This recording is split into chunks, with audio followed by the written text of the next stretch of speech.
Hello दोस्तों, स्वागत करता हूँ आप सबों को कथा प्रचार की एक नई एपिसोड में।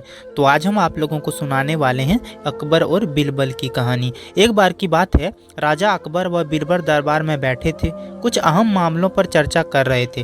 तभी बीरबल ने अकबर से कहा, मुझे लगता है कि ज़्यादातर पुरुष जोरू के गुलाम होते हैं और अपनी पत्नियों से डर कर रहते हैं। बीरबल ने यह बात राजा को बिल्कुल भी पसंद नहीं आई। उन्होंने इस बात का विरोध किया। इस पर बीरबल भी अपनी बात मनवाने पर अड़ गए। उन्होंने राजा से कहा वे अपनी बात सिद्ध कर सकते हैं, मगर इसके लिए राजा को प्रजा के बीच एक आदेश जारी करवाना होगा।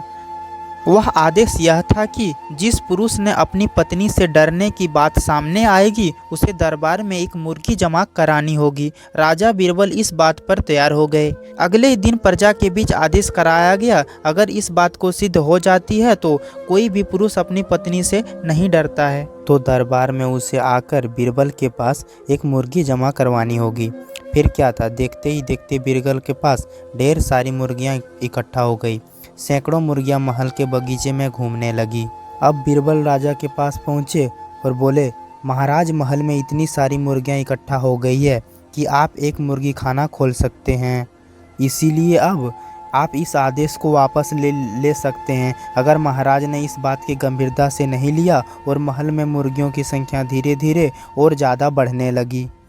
इतनी अधिक मुर्गियां महल में जमा होने के जाने के बाद राजा अकबर बीरबल की बात सहमत नहीं हुए थे, तो बीरबल ने अपनी बात सिद्ध करने के लिए एक नया उपाय निकाला। एक दिन बीरबल राजा के पास गए। बोले, महाराज, मैंने सुना है पड़ोस के राज्य में एक बहुत ही खूबसूरत राजकुमारी रहती है। अगर आप चाहें तो क्या मैं आपका ये रिश्ता पक्का कर दूं?